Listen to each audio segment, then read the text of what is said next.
Hi everyone, my name is Lexi. Welcome to my channel. In today's video, we're going to be talking about Shannon Sharpe and this $50 million lawsuit that he just found himself in. We need to have an honest conversation about these older men, these predatory behaviors, these men who refuse to settle down, these men who get themselves in situations thinking that they're still that guy, or these men who just continuously insist on living the bachelor life and getting caught up in it. So, I have a lot to say, clearly. Let's get right on into the video. Go grab your snack, grab your coffee, grab whatever's going to make you comfortable as you were listening to me, because I have a lot to say. Also, if you like my vibe, do subscribe. So without further ado, let's get right on into the video. Whether you know Shannon Sharpe from the field when he was in the NFL playing for the Denver Broncos and the Baltimore Ravens, or you know him for his sports commentary, or you know him for the infamous Club Shay Shay, over the past few years, we have grown to just adore the charismatic country bumpkin that is Shannon Sharpe, okay? 56 years old and he's been inducted into the Hall of Fame. You know, Club Shay Shay has taken off, especially last year after that Cat Williams interview. That shit just went crazy. All of these big deviants is all catching hell. And now here we are today. About 3 days ago or so, it was announced that he was getting ready to close a $100 million deal for Club Shay Shay as a podcast. That is amazing. 10, 10, 10 across the board. And then the next day, we get this crazy headline. All of a sudden, he's being sued for $50 million by a 19-year-old who is claiming that he, you know, I can't use certain words, but like, he took advantage of her.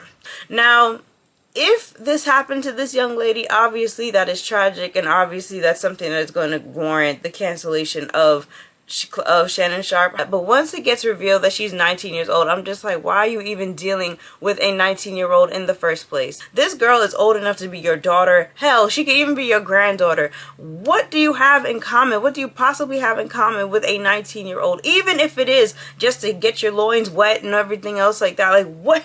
I don't understand. So then, not only is she suing him, but she is being represented by Tony Busby. When I saw that Tony Busby was the attorney that was attached to this case, I just said, you know what, let me just pause, because Tony Busby, as we know, he just infamously just went up against Jay-Z and lost. And also, I think he also like pulled all of his cases, like any case that he's representing. So basically, even like the P. Diddy case or whatever, he pulled all of his like consent to represent and whatnot records from the Southern District of New York. So right now, I'm just like, you're kind of on ice. Like, you haven't even been performing to your best because you're bringing frivolous lawsuits against people and you are losing. So, for this victim to attach herself to Tony Busby, it just gives money grab to me. That aside, the issue is still the same. Why are you dealing with a 19-year-old girl, Shannon Sharpe? I am not a fan of these huge age gap relationships. When you have the Dreas of the world, or just like these 50, 60-year-old men who are still preying on 20 and 30-year-old women, like these ridiculous age gaps where you just see these people who are clearly just trying to still feel like, you know, like feel like they still got it or whatever. Shannon Sharpe should not even be anywhere near a 19-year-old girl in any shape, way, form, or capacity. There is too much riding on him. You had this amazing deal that was about to get closed. You are a public figure. When there is so much riding on you, the last thing that you need is a scandal. This man has been on the rise, especially since 2024. So to see him now in a situation like this with a 19-year-old OnlyFans model, and OnlyFans model is who you are choosing to live your life with, Shannon Sharpe. Shannon Sharpe is one of the men like who has the, you know, you have the wherewithal, you have the coin, you have the assets, you have the life, you have the brand, like you have so many things going for you, and you found yourself in the likes of an OnlyFans model. Instead of Shannon Sharpe getting a woman who is of the same cachet as him, the same niche as him, somebody who's going to, you know, elevate him and whatnot, he is finding himself with an OnlyFans girl. Clearly a young girl who is out here trying to get a lick, who is just going to take advantage of you, and who is clearly out here only doing what she's doing for the sole purpose of making money. Aside from that situation, let's talk about the text messages. The text messages were so disgusting and just so jarring. The things that she was saying to him, things like, you know, put that baby gravy in me, or oh, you could do whatever you want if I get that baby gravy, or, you know, let me do XYZ things to you. Like, First of all, these are just very explicit messages. My virgin ears, my virgin eyes shouldn't have even been privy to any of this information in the first place or whatever. But to see all of this in print, in text, a 19-year-old saying these things to a 56-year-old, and I'm very curious to know what was his response to a lot of the things that she was saying to him. That's one. But number two, you know, the context of these conversations and whatnot. I don't know if they're into, if that's their kink, to just kind of be like really violent with each other and whatnot. If that's their kink, that's their kink, I suppose. But the race play, disgusting. The degradation of him, just like, put that black baby in me, put this, put that, like, does that really turn you on? Is that what does it for you, Shannon? Like, I've heard that he is more into the snow bunny situations. I think that there's a lot to be said about people who kind of get into these interracial relationships off of fetishizing versus actually just like, if it's a natural connection, that's one thing. But if you're just getting with somebody off of the idea of you want to be desired, you want to be fetishized, you want to be whatever, like, I think that there's a lot of self-work that needs to be done there. I think a lot of that really comes down to self-hate and insecurities at the end of the day. Also, Shannon Sharpe is at a certain age where I guess it's appealing for you to be able to still take down or to still be with a girl that is so young and to still be able to, you know, handle her sexually. But I have no idea why a 54-year-old man is dating a 19, 20-year-old. I know y'all like to be out here bragging about smashing these young things, but that's not a flex to me. Let's be so for real, you know, like, this girl is not doing all this because she cares about you. She has some kind of personal, like, you know, she wants to see the betterment of you and whatnot. She's here for a lick. So whether it's a good time or a bad time or whatever, it doesn't matter because she's only here for the money. And Monique tried to tell him that he needs to be finding somebody of his same caliber or of his same ilk or whatever. Monique tried to tell him and warn him that the path that he is on is only going to lead towards more devastation. You know, 36-year-old girl. I know. This is your auntie talking to you. Take your ass and get you an old bitch out there that can love you old.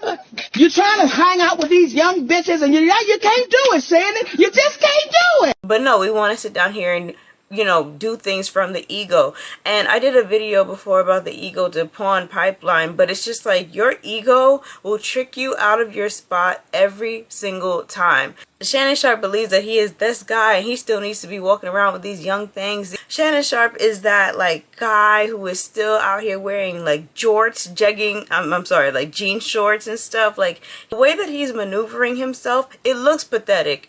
Go get a wife. Go get married. Go settle down. You're 54 years old. You should be laid up with your wife and kids, taking your cholesterol medicine, minding your damn business. I ain't talking about just Shannon. I'm just talking about all of us in general. Men need discipline and stability. Find you one woman and settle your ass down. We all, as women, we all know the situation. Like, I go to the gym and, you know, I'll be over here doing my squats or doing whatever, and you have this old man who's just over here staring at me, or there's this old man who will just make inappropriate comments. Like, this is just the life of a woman. Just an old predatorial man who is just over here.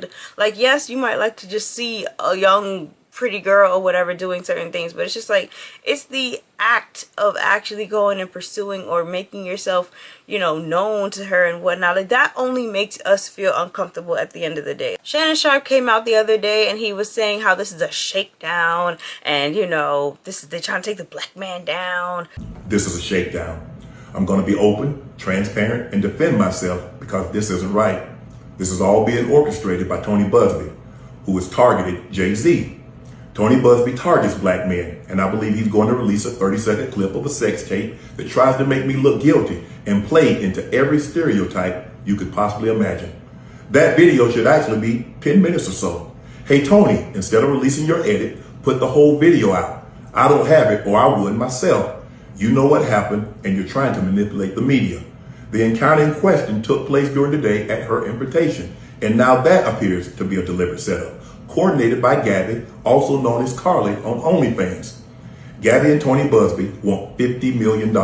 What they're getting is sued for defamation and trying to take me down. I really do not like that trope of they're trying to take the black man down, blase, blase, blah. Especially when you've been, you know, friendly or you've been cohabitating with the they who is trying to take you down. There are so many dynamics that happen to black men or black people. There are so many things that we have to be particularly vigilant of that other races don't have to be necessarily. Yes, you know, they're going to allow you to get ahead in certain areas or whatever, but please believe that you are not bigger than the program. This $100 million podcast deal that he had with Club Shay Shay, do you think that that's really going to go down now? Like, depending on how this outcome goes, that whole thing is in jeopardy. All because you wanted to be fetishized. All because you had no sexual discipline. All because your ego told you that you still got it at 56 years old. Your self-hate and whatnot. All for like your black features, your black women, your black whatever. Like all of these terrible things landed him in this terrible situation. I also want to bring up the Tracee Ellis Ross situation. Tracee Ellis came out, and I love Tracee so much, and she came out and she was talking about, you know, the idea that she is dating, you know, younger men and whatnot, and some of the things that she liked about being with a younger man is the fact that they're not so engulfed in misogyny, and they're not so engulfed in a lot of these, like, you know, detrimental beliefs, negative stereotypes and whatnot. Like, they're not so attached to those things. They're a little bit more progressive in a younger age. And my age are steeped in a toxic masculinity and have been raised in a culture where there is a particular way that a relationship looks. And anything that starts to smell of that for me, I did enough of it where I was controlled and felt like I was a possession or whatever those things were, or prize and I have no interest in it, and I will not do it again. Now, like I said, I don't like these age gap situations, but we don't know anything about Tracee Ellis or who she's dating or who she's been connected to and whatnot. And I love that about her. I love celebrities who know how to be celebrities and celebrities who know how to keep themselves out of, you know, scandal, etc., etc. But I'm bringing her up because this woman, like Shannon, is a clear example of the misogyny that she is trying to stay away from. They are of the same ilk. They are of the same, age range, etc., etc. This same man who, you know, in an alternative world would be a suitable match for her, has chosen to basically squander and leave himself open for the squandering of his empire. Tracee Ellis Ross has been rich. You know, she was born rich. She's the daughter of Diana Ross at the end of the day. And she is somebody who she has to be particular about who she is partnering with, particular about her movements, particular about what she is allowing into her life, because she has so much to lose. She has been just a phenomenal steward, just an icon in her own right. Furthermore, this is a bigger conversation about the idea of consent. If somebody says no, and I understand like there's a little bit of blurring in terms of like what their relationship actually is, because it resembles more of like a BDSM situation, but if somebody says no, they mean no. So if it doesn't matter what time it is, like what the circumstances are, if I'm in a situation or whatever and then I change my mind and I say no, like I actually mean no. I think that we need to sit down here and have honest conversations about what consent is, what consent looks like, etc., etc. And once again, it's a matter of ego. The way that he was over here in the text message is just like, you know, I'm killing that young thing, I'm doing this, I'm doing that. Like, when your ego is so inflated, like, it gives you a false sense of entitlement to somebody's body, to somebody's domain. Like, you can't just override whatever it is that I'm saying. So if, in fact, this young lady was actually, you know, violated and whatnot, you know, Shannon is going to lose everything. And I don't feel bad about that. You put yourself in that situation. You put yourself in a situation where you could learn, where you could lose everything, all because you lack sexual discipline, all because you lacked integrity. I want to talk about the voicemail that was released. We hear Gabby and she's saying that, you know, you're manipulating me, or I don't want to get choked, or yada yada yada. And then he's just like, you know, well, you don't have any choice in the matter. Say you're just gonna like get mad at and you're just gonna hang up on me. So I feel like I'm not gonna hang up on you. Here's what it is. What does that even mean? Nothing yet. You want to be a bitch to me now, so. I don't want to be. Don't manipulate me. Oh, Lord have mercy. If you say that one more time, I'm gonna fucking choke the shit out of you when I see you. I don't want to be choked. Yes, you do. I don't think you have a choice in the matter. Once again, the lines are blurred because I'm not sure if that is also relating to how they speak to each other, or if this is actually just problematic language. To me, it's just all the way problematic. But the bigger issue still is the age. You are a grown old man, a former football player, a man who is big in stature, and you're talking this way with a small, petite 19, 20-year-old girl. So just visually, you know, this looks crazy. This looks insane. And I don't know, I don't like people that kind of teeter on the line of like, oh, they're 18, they're legal. If you are like booty crack old, you shouldn't be looking anywhere near an 18, 19, like 20-year-old girl or whatever. But when Corey went on Cam Newton's show and said, I fuck young, broke, lost hoes, I was the worst motherfucker in the world. In this situation where we're hearing these kind of words and rhetoric, and you are old, you are going to be perceived a certain type of way. You're going to be perceived as somebody who is just a threat, you know? You're going to be perceived as threatening. You're going to be perceived as a danger, etc., etc., regardless of if it was consensual or not. That is what the optics of the situation give. And the lack of consideration to how that would play out in the long run, like, I don't know, people are just not people, but it's just like for him to just not even have the wherewithal to not think about anything else other than myself, to not think about the bigger or larger picture, or not even to have any foresight. Having foresight will save you so much trouble in your life. It'll definitely keep you on the right path because you want to make sure that you're not going to jeopardize anything that can be coming to you or jeopardize anything that you've already had. I think what makes this situation just so like egregious, so hurtful, it is black people at the end of the day who is supporting Shannon Sharpe. It is black people who are rooting for Shannon Sharpe. It is black people who are listening and tuning into Shannon Sharpe on Club Shay Shay. Like, it is black people who he has built his empire on at the end of the day. So for him to kind of take on that, like, that bestiality role, or just to embody those, like, the most negative stereotypes of black people or black men in general or whatever, to embody all of that and to bestow it on this little white dainty girl and to play around with tropes like that, it is so disturbing. It is so detrimental. It is so self-deprecating about it. Like, I hate the visuals of this entire thing. And I think in order for you to play these kind of roles, or in order for you to embody this type of persona, in order for you to engage with this white woman in this type of way, you wouldn't be able to do that if you're not just completely rattled and racked with self-hate. So for yourself and for your people, for black people, etc., etc. So it just makes me feel some type of way about like supporting him, you know, whether it's for the abuse or just because this is just how you want to engage in your life. It's just turning me off on him in general. So that's all that I have for this video. Drop down in the comments and let me know your thoughts about everything that I've said so far.